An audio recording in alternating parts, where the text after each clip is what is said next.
എല്ലാവർക്കും നമസ്കാരം, സുപ്രഭാതം. എഴുതാനും വായിക്കാനും കണക്ക് കൂട്ടാനും എന്നെ പഠിപ്പിച്ച ആദ്യ വിദ്യാലയം കോഴിക്കോട് പുതിയറ ചിന്താവളപ്പ് എലിമെൻ്ററി സ്കൂൾ. അവിടെ നിന്ന് 5ാം ക്ലാസ്സിലെ പരീക്ഷ ജയിച്ച എനിക്ക് തുടർന്ന് പഠിക്കണമെങ്കിൽ മറ്റൊരു സ്കൂളിൽ ചേരണം. ആദ്യം പഠിച്ച സ്കൂൾ, അവിടുത്തെ അന്തരീക്ഷം, ഗുരുനാഥന്മാർ, കളിസ്ഥലം എല്ലാം ജീവിതകാലം മുഴുവൻ ഓർമ്മയിലുണ്ടായിരിക്കും. ശൈശവം ത്യജിച്ചാണല്ലോ ബാല്യം, കൗമാരം, യൗവനം തുടങ്ങിയ അവസ്ഥകൾ വന്നു ചേരുന്നത്. 5ാം ക്ലാസ് വരെയുള്ള സ്കൂൾ ഉപേക്ഷിച്ചാൽ മാത്രമേ തുടർ പഠനം സാധ്യമാവൂ. ഞാൻ അച്യുതൻ ഗേൾസ് ഹൈസ്കൂളിൽ ചേർന്നു. നാളിതുവരെ പരിചയിച്ചതിൽ നിന്ന് തികച്ചും വ്യത്യസ്തമായ അന്തരീക്ഷം. ആ സ്കൂളിൽ 1 മുതൽ 11ാം ക്ലാസ് വരെ ഉള്ള ക്ലാസ്സുകളുണ്ട്. അതുകൊണ്ട് തന്നെ കൂടുതൽ കുട്ടികൾ, കൂടുതൽ അധ്യാപകർ, കൂടുതൽ കെട്ടിടങ്ങൾ. പ്രധാന കെട്ടിടങ്ങൾക്ക് പുറമെ റോഡിലിറങ്ങി 10 അടി നടന്നാൽ പ്ലേ ഗ്രൗണ്ടും അവിടെയുള്ള ഷെഡിൽ കുറച്ച് ക്ലാസ്സുകളും ഉണ്ട്. എൻ്റെ കൂടെ 5ാം ക്ലാസ് വരെ പഠിച്ച ആരും തന്നെ ആ സ്കൂളിൽ ചേർന്നില്ല. സ്കൂളിൽ പോകുമ്പോൾ തിക്കോടിയൻ്റെ മരുമകൾ രാധയുണ്ടാവും കൂട്ട്. അല്ലാതെ എനിക്ക് ക്ലാസ്സിൽ കൂട്ടുകാരുണ്ടായിരുന്നില്ല. ഒരു പുതിയ സ്കൂളിൽ പോയി അത്ര വേഗം ആരോടെങ്കിലും ചങ്ങാത്തം കൂടുന്ന സ്വഭാവമായിരുന്നില്ല എൻ്റേത്. 6ാം ക്ലാസ് എ ഡിവിഷനിൽ ഗ്രേസ് ടീച്ചറായിരുന്നു എൻ്റെ ക്ലാസ് ടീച്ചർ. ടീച്ചറാണ് ഞങ്ങളെ ഇംഗ്ലീഷ് പഠിപ്പിച്ചിരുന്നത്.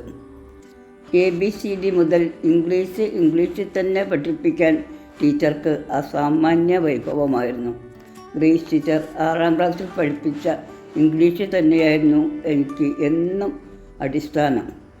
മലയാളം മീഡിയം പഠിച്ച് കോളേജിലെത്തിയപ്പോൾ വിഷയം മനസ്സിലാക്കാനോ എഴുതാനോ ഒട്ടും വിഷമം അനുഭവപ്പെടാതിരുന്നപ്പോഴൊക്കെ ഞാൻ ഗ്രേസ് ടീച്ചറെ ഓർത്തിട്ടുണ്ട്, മനസ്സുകൊണ്ട് നന്ദി പറഞ്ഞിട്ടുമുണ്ട്.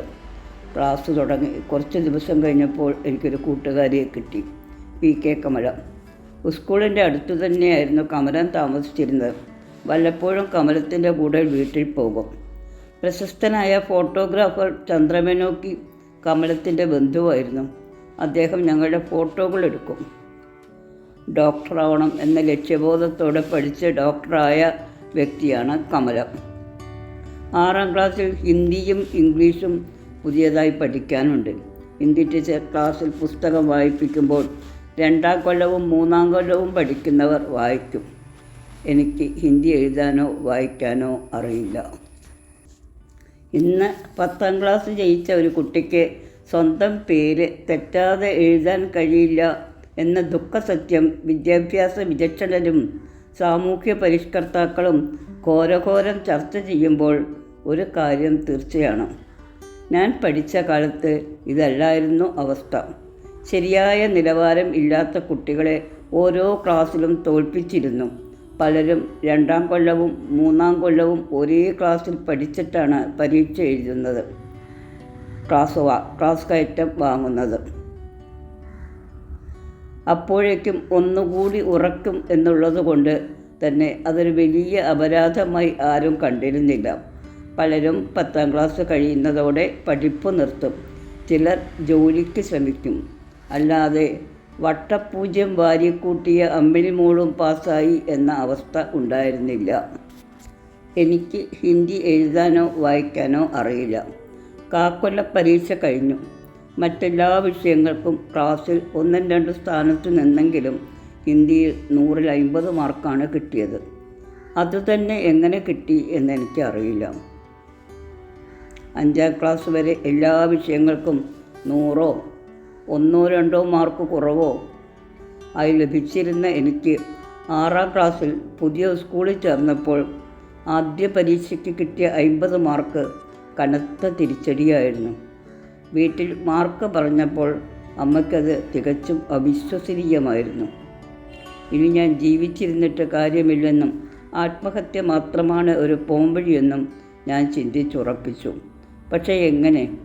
ആത്മഹത്യയെക്കുറിച്ച് പുസ്തകങ്ങളിൽ ഇപ്പോൾ പത്രങ്ങളിൽ ആത്മഹത്യാ വാർത്തകൾ പ്രസിദ്ധീകരിച്ചതിന് ശേഷം ഒരു അടിക്കുറിപ്പ് കാണാറുണ്ട്. ആത്മഹത്യ ഒന്നിനും പരിഹാരമല്ല. ആത്മഹത്യയെക്കുറിച്ച് പുസ്തകങ്ങളിൽ വായിച്ചിട്ടുണ്ട്.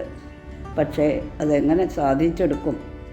സദൈവ അന്തർമുഖിയായ എനിക്ക്, ആരോടും ഒന്നും പങ്കുവെക്കാത്ത എനിക്ക്, പുതിയ സ്കൂളിലെ ആദ്യത്തെ ഹിന്ദി പരീക്ഷയുടെ മാർക്ക് കുറച്ചൊന്നുമല്ല സങ്കടഹേതുവായത്. കാലം മായ്ക്കാത്ത മുറിവുകളില്ലല്ലോ. കുറേ ദിവസങ്ങൾ വ്യസനിച്ചു നടന്ന ഞാൻ ഹിന്ദി അക്ഷരങ്ങൾ എഴുതാനും വായിക്കാനും പഠിക്കാൻ തീരുമാനിച്ചു. പക്ഷെ വീട്ടിലാർക്കും ഹിന്ദി അറിയില്ല. 2 ജ്യേഷ്ഠന്മാരും സംസ്കൃതമാണ് പഠിച്ചത്. സംസ്കൃതം പഠിച്ചു എന്ന് മാത്രമല്ല, അവർ അതിൽ ഒരുപാട് ഊറ്റം കൊള്ളുകയും ചെയ്തിരുന്നു. രവിയേട്ടൻ പറയും, നിൻ്റെ കാര്യം പോക്കാം. കൽക്കി വാളുമെടുത്ത് കുതിരപ്പുറത്ത് വരുമ്പോൾ സംസ്കൃതം പഠിച്ചതാണ് എന്ന് പറഞ്ഞാൽ ഒന്നും ചെയ്യില്ല, അല്ലെങ്കിൽ കണ്ട ഉടനെ വാള് വീശും. ഞാൻ വളരെ കഷ്ടപ്പെട്ട് ഹിന്ദി അക്ഷരങ്ങൾ എഴുതാൻ പഠിച്ചു. മാത്രമല്ല, കുറച്ചു കാലം കൊണ്ട് തന്നെ ഞാൻ സ്വന്തമായി പഠിച്ച ഹിന്ദി പരീക്ഷകൾ പ്രവേശിക വരെ എഴുതി ജയിച്ചു. അരക്കൊല്ല പരീക്ഷ കഴിയുമ്പോഴേക്കും ഞാൻ എൻ്റെ നിലവാരം വീണ്ടെടുത്തു. പണ്ടത്തെ പോലെ 1ാം സ്ഥാനത്തോ 2ാം സ്ഥാനത്തോ എത്തിത്തുടങ്ങി. ഒരേ വിദ്യാലയത്തിലെ അനുഭവങ്ങളെക്കുറിച്ച് ഓർത്തെടുക്കാൻ ശ്രമിക്കുമ്പോഴും എല്ലാ അധ്യാപികമാരും മനസ്സിൽ ഒരേപോലെ സ്ഥാനം പിടിച്ചിട്ടില്ല എന്ന് കാണാം. 8ാം ക്ലാസ്സിൽ ഞങ്ങളെ പഠിപ്പിച്ചത് മീനാക്ഷി ടീച്ചറായിരുന്നു. ഒരിക്കൽ കണ്ടാൽ ആരും മറക്കാത്ത വ്യക്തിത്വമായിരുന്നു ടീച്ചറുടേത്. വെള്ള വസ്ത്രം, തുമ്പ് കെട്ടിയിട്ട സമൃദ്ധമായ ചുരുൾമുടി. ഇത്രയും എഴുതിയപ്പോഴാണ് പത്രവാർത്ത കണ്ടത്. പറ്റ്ന ഹൈക്കോടതി പ്രസ്താവിച്ച വിധവകൾക്ക് മേക്കപ്പ് വേണ്ടെന്നതിനെക്കുറിച്ച് സുപ്രീം കോടതി ശക്തമായി അപലപിച്ചിട്ടുണ്ട്. ഒരു മേക്കപ്പുമില്ലാത്ത മീനാക്ഷി ടീച്ചർ തൻ്റെ വ്യക്തിത്വത്തെയും കുലീനതയെയും ചുറ്റും പ്രസരിപ്പിച്ചുകൊണ്ടായിരുന്നു നടന്നിരുന്നത്.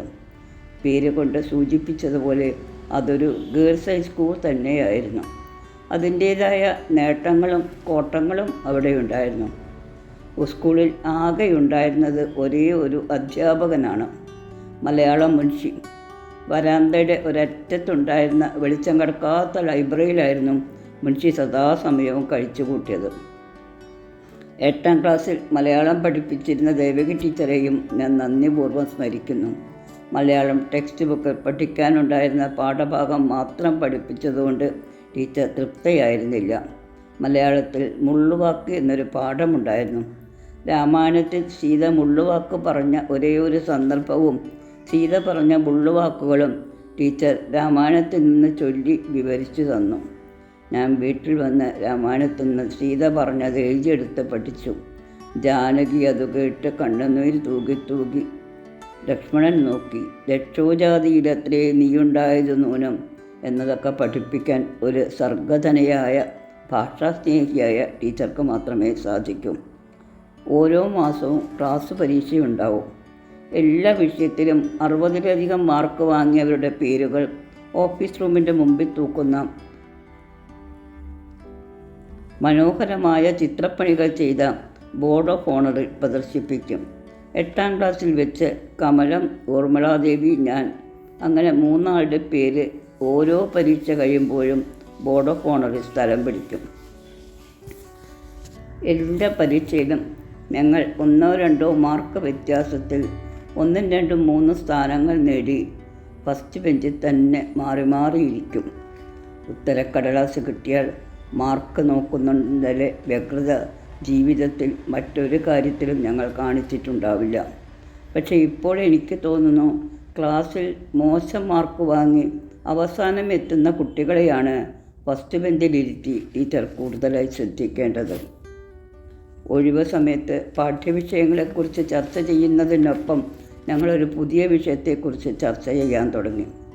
വളരെ വിചിത്രമായ വിഷയം, ആത്മാവ്.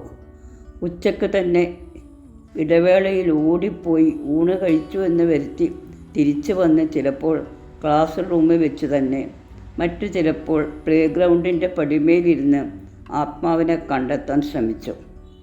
ഒരു വ്യക്തി മരിക്കുമ്പോൾ ആ വ്യക്തിയുടെ ഉള്ളിലുള്ള ആത്മാവ് എവിടെ പോകുന്നു? വാർദ്ധക്യം കൊണ്ടോ രോഗം കൊണ്ടോ മരണാസന്നനായ ഒരു വ്യക്തി ഒരു മുറിയിൽ പൂട്ടിയിട്ട് എല്ലാ ദ്വാരങ്ങളും അടച്ചാൽ ആത്മാവിനെ പിടികൂടാൻ കഴിയില്ലേ എന്നതായിരുന്നു ചോദ്യം. ഉത്തരം കിട്ടാത്ത ആ ചോദ്യം ആ വർഷത്തോടെ അവസാനിച്ചു. അടുത്ത വർഷം ഊർമിള അവളുടെ അച്ഛൻ്റെ നാട്ടിലേക്ക് പോയി. ഞാനും കമലവും വേറെ വേറെ ഡിവിഷനിലുമായി. കമലം പിന്നീട് ഡോക്ടറായി ബംഗളൂരുവിൽ പ്രാക്ടീസ് ചെയ്തു. 3 ആൺകുട്ടികൾ: വ്യാസ്, ഗൗതം, അർജുൻ. കമലം ഇന്ന് സ്വാമി ചിദാനന്ദപുരിയുടെ ശിഷ്യയാണ്.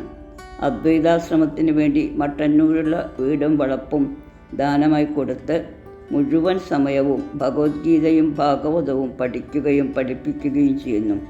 ഇന്നലെ വിളിച്ചപ്പോഴും പറഞ്ഞു, ശ്രമം നടത്തുന്നുണ്ടെങ്കിലും ആത്മാവിനെ കണ്ടെത്തിയിട്ടില്ല. ഊർമിള ഡിഗ്രി കഴിഞ്ഞ് ടെലിഫോൺ ഡിപ്പാർട്ട്മെൻറ്റിൽ ചേർന്നു. പക്ഷേ കേരളത്തിലെ മറ്റു പല പെൺകുട്ടികളെയും പോലെ ഊർമിളയും വിവാഹം, കുടുംബം, സന്താനങ്ങൾ തുടങ്ങിയ ബാധ്യതകൾ തലയിൽ വീണപ്പോൾ ഉദ്യോഗപർവത്തിന് പരിസമാപ്തി കുറിച്ചു. വൈലോപ്പിള്ളി പാടിയ പോലെ മർത്യായുസ്സിൽ സാരമായത് ചില മുന്തിയ സന്ദർഭങ്ങൾ അല്ല, മാത്രകൾ മാത്രം. ഓർമ്മകൾ എവിടെയും എത്തിയില്ല. 9ാം ക്ലാസ് തുടങ്ങിയുള്ള കാര്യങ്ങൾ പറയാനുണ്ടല്ലോ.